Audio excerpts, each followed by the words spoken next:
Assalamualaikum warahmatullahi wabarakatuh. Salam dan bahagia. Perkenalkan, saya Rian Rizka Monang, calon guru penggerak Angkatan 9, berasal dari SMP Negeri 2 Hinai, Kabupaten Langkat.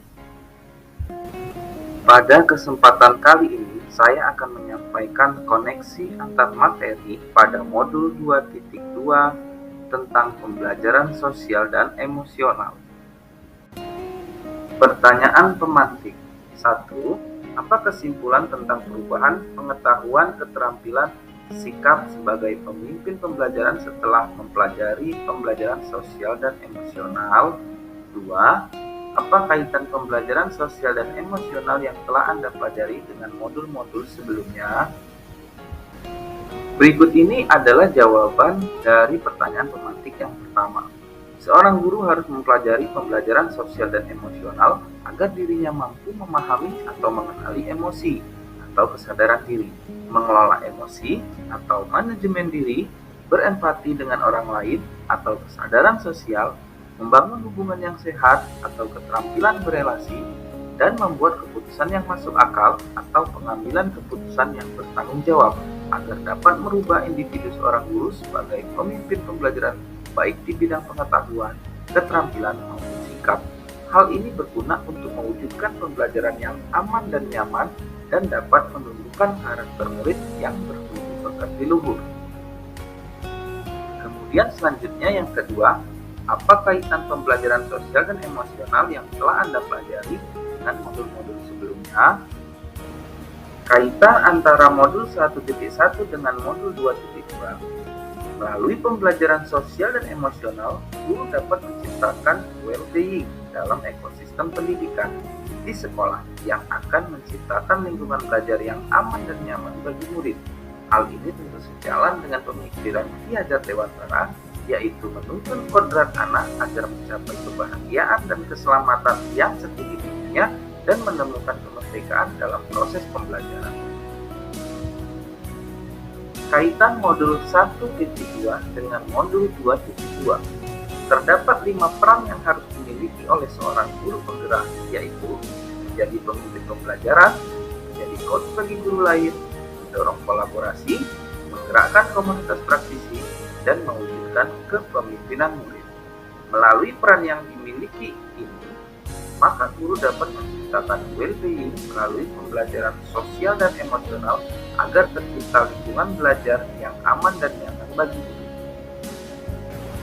Kaitan antara modul 1.3 dengan modul 2.2. Pembelajaran sosial dan emosional dapat digunakan untuk dapat mewujudkan visi seorang guru. Dengan mengintegrasikan dan menerapkan 5 kompetensi sosial dan emosional dalam pembelajaran akan dapat membentuk karakter murid yang sesuai dengan profil pelajar Pancasila.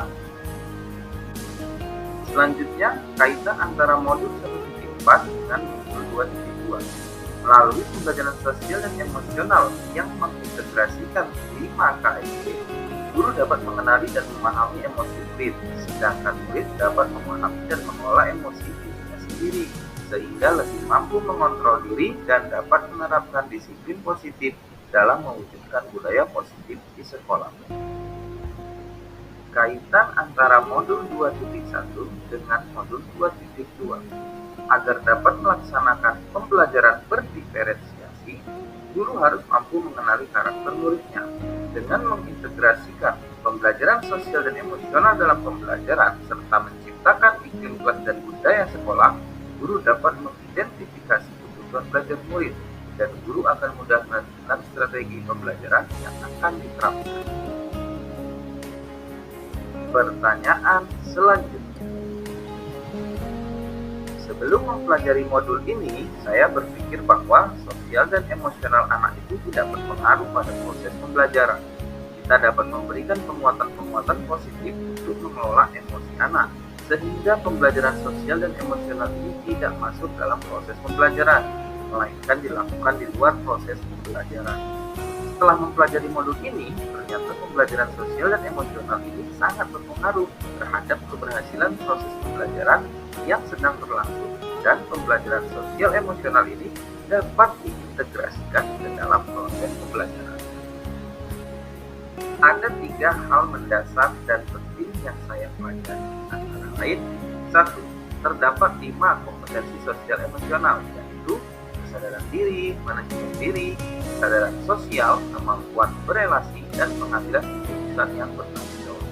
Yang kedua, sebagai dasar penguatan 5 KSG tersebut diperlukan mindfulness atau kesadaran penuh dengan salah satu tekniknya yang bernama STOP.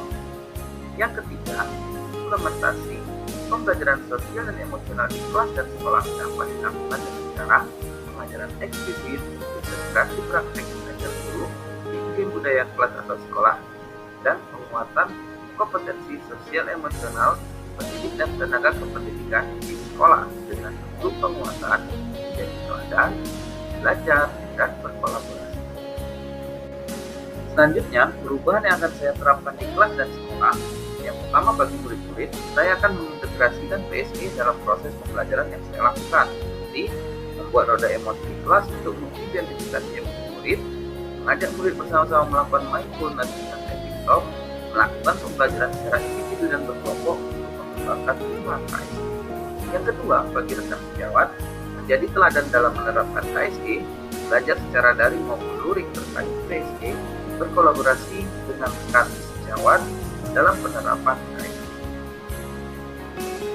Sekianlah video ini saya sampaikan. Sekian dan terima kasih. Assalamualaikum warahmatullahi wabarakatuh.